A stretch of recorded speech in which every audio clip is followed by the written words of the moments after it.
नमस्ते। फैसला आप पर आप सबका एक बार फिर से स्वागत है। उम्मीद है आप सब अच्छे होंगे। जैसा कि आप सब जानते हैं, ऐसा ना जाने कितनी बार हो चुका है कि कॉलेज फेस्टिवल्स में, स्कूल्स में और स्टैंड अप कॉमेडी शोज़ में कितनी जगहों पे ऐसा हुआ है कि हिंदू धर्म के देवी देवताओं का मजाक उड़ाना, हिंदू धर्म के तीज त्योहारों का मजाक उड़ाना, इनकी आस्था पे उंगली उठाना, ऐसा कितनी ही बार हो रहा है। ये एक ट्रेंड बन गया है। इनफैक्ट जो ऐसा करते हैं वो बहुत ज़्यादा पॉपुलर होते हैं। तो और ऐसा पहली बार नहीं हुआ है। फिर भी मैं आपके साथ ये किस्सा शेयर करने वाली हूँ क्योंकि ये रिसेंट है, तो आपको नई घटनाओं के बारे में पता होना चाहिए। तो ऐसा ही कुछ एक बार फिर से हुआ है आईआईटी बॉम्बे में। आईआईटी बॉम्बे के सांस्कृतिक फेस्टिवल में राहोवन नाम के एक नाटक का मंचन किया गया। राहोवन नाटक का जो मंचन किया गया था, ये इतना आपत्तिजनक था कि इसका वीडियो बहुत जल्दी सोशल मीडिया पे वायरल हुआ। जहाँ कुछ अलग चीज़ें होती हैं ऑब्वियसली, तो वो वायरल होती हैं। तो वैसे ही ये वीडियो वायरल हुआ और इस जो नाटक है राहोवन, इसको ये एक तरीके से रामायण से प्रेरित है, इंस्पायर होके बनाया गया है। इनफैक्ट सिर्फ कैरेक्टर्स का नाम बदल दिया गया है और ये एक कबीले की स्टोरी के रूप में सुनाने की, दिखाने की कोशिश की गई है। लेकिन ये कम्प्लीटली जब आप देखेंगे ये वीडियो तो आपको लगेगा कि ये रामायण की ही स्टोरी है, बस कैरेक्टर्स को और नाम को तोड़ मरोड़ के दिखाया गया है, चीज़ों को अलग तरीके से। इस नाटक में एक नहीं, दो नहीं, तीन नहीं, चार नहीं, पांच नहीं, अनेकों ऐसे डायलॉग्स हैं जिससे साफ ये पता चलता है कि ये भगवान राम और सीता के संबंधों और उनके बीच के संवाद को डिस्ट्रॉय करके एक बहुत ही गंदे तरीके से प्रस्तुत किया गया है। इस नाटक में नारीवाद के मुद्दे को प्रस्तुत करने के नाम पर कई तथ्यों को तोड़ मरोड़ कर बहुत ही घटिया तरीके से प्रस्तुत किया गया है और इस नाटक में अनेकों विवादित संवाद है, अनेकों ऐसी घटनाएं हैं जो आपको ऑब्जेक्शनेबल लगेंगी अगर आप अपने धर्म से इतना सा भी प्यार करते हैं। तो अगर आप अपने आराध्य को इतनी सी भी रिस्पेक्ट करते हैं तो आपको ये चीज़ें ऑब्जेक्शनेबल लगेगी, ऑफेंसिव लगेंगी।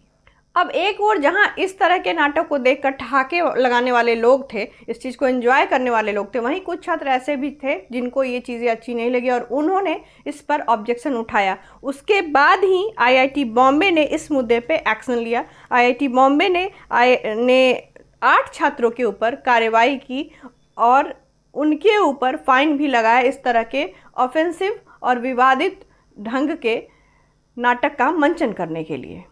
अब मुझे यहाँ लग रहा है कि आईआईटी बॉम्बे का जो ये फ़ाइन लगाने का डिसीज़न है ये बिल्कुल सही है, क्योंकि इस तरीके की घटनाएं आप देखिएगा ज़्यादातर कॉलेजेस में, स्कूल्स में ही हो रहे हैं। यहाँ तक कि एम्स से में भी ऐसी ही एक घटना हुई थी।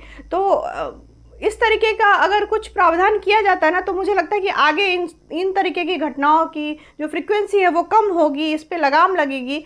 क्योंकि आप देखिए, जब आप किसी तरीके का अपराध करते हैं या कोई गलती करते हैं, कोई रूल तोड़ते हैं, ब्रेक करते हैं कोई रूल, तो आपके लिए एक विशेष सज़ा का प्रावधान है। जैसे कि अगर आप बिना हेलमेट पहने गाड़ी चलाते हैं या फिर ड्रिंक एंड ड्राइव करते हैं या फिर रेड सिग्नल तोड़ते हैं, ऐसे भी न जाने अनगिनत चीज़ें हैं, तो उसके लिए प्रावधान है कि आपके ऊपर चालान कटता है या फिर आपको सज़ा भी दी जाती है या फिर ये दोनों ही आपके ऊपर अप्लीकेबल होता है। तो मुझे लगता है कि ये सही डिसीजन है, ऐसा कुछ होना ही चाहिए, तभी इन पर नकेल कसेगी। और इनको जो ये क्रिएटिविटी के नाम पे ये जो तमाशा लगा रखा है इन लोगों ने, धर्म का मजाक उड़ाने का, एक विशेष धर्म का मजाक उड़ाने का, एक्चुअली इनको हिंदू धर्म के साथ ना खिलवाड़ करने की आदत सी पड़ गई है और ये बहुत ही ईजी तरीका है पॉपुलर होने का, मुझे ये भी लगता है।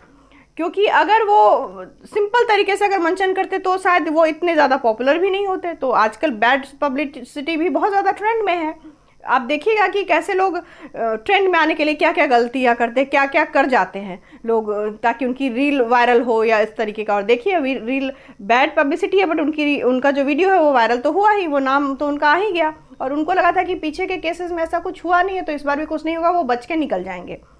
और आपको लग रहा होगा कि मैं इतना एग्रेसिवली क्यों बोल रही हूँ इस मुद्दे पे, तो वो इसलिए क्योंकि इसकी बारंबारता देख कर ना मुझे अब इरिटेशन होने लगी है। और मैं आपको एग्जैक्टली नहीं बता सकती और ना ही मैं यहाँ उन चीज़ों को दोबारा रिपीट करूँगी कि उस नाटक में क्या क्या आपत्तिजनक बातें, क्या क्या संवाद बोले गए, क्या क्या स्टोरी को किस तरीके से तोड़ मरोड़ के दिखाया गया है। आप खुद जाके अगर आप देख लें तो आपको समझ में आ जाएगा कि मैं क्यों इतना इस बात पे इतना गुस्सा हूँ। क्योंकि अगर आप अपने धर्म से थोड़ा सा भी प्यार करते हो, अगर आप अपने आराध्य से थोड़ा सा भी प्यार करते हो ना, तो आपको ये चीज़ें ऑब्जेक्शनेबल लगेगी, आपको ये चीज़ें देख के गुस्सा आएगा। पर वही है ना कि इन लोगों को, इन सो कॉल्ड पढ़े लिखे क्रिएटिव लोगों को एक बहाना मिल गया है क्रिएटिविटी के नाम पे कुछ भी करने का, कुछ भी बोलने का। पर आप देखिए कि ये सिर्फ हिंदू धर्म को ही और उसके तीज त्योहारों को ही क्यों टारगेट बनाते हैं। क्योंकि अगर ये किसी विशेष मजहब के बारे में कुछ बोलेंगे ना तो इनके नाम पे फतवा जारी हो जाएगा, और हिंदू धर्म इनका बहुत ही ईजी टारगेट रहा है शुरू से।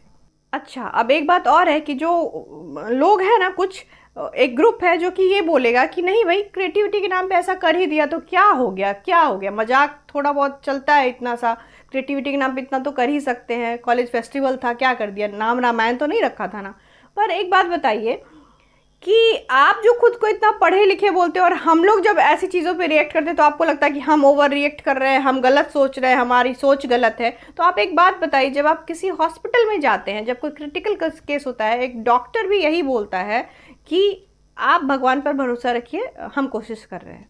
डॉक्टर ये तो नहीं बोलता कि हम बहुत पढ़े लिखे हैं जी, हम ये केस सॉल्व कर देंगे, ऐसा तो नहीं बोलता। तो डॉक्टर पढ़ा लिखा नहीं होता, वो बेवकूफ़ होता है जो वो बोल रहा होता है कि भगवान पे भरोसा रखे। यानी कि जो भगवान पे भरोसा रखते हैं वो गंवार होते हैं, जाहिल होते हैं, वो अनपढ़ होते हैं, और आप जो भगवान का मजाक उड़ाते हो आप बहुत पढ़े लिखे होते हैं, आप बहुत समझदार होते हो। आशा है अब मेरी इस वीडियो में कही गई बातें आपको सही लगी होंगी। अगर आपको मेरी ये वीडियो पसंद आई तो इस वीडियो को लाइक कीजिए, ज़्यादा से ज़्यादा शेयर कीजिए और मेरे चैनल को सब्सक्राइब कर लीजिए। तब तक के लिए अपना और अपने अपनों का ज़्यादा से ज़्यादा ख्याल रखिए। जय हिंद, वंदे मातरम, जय श्री राम।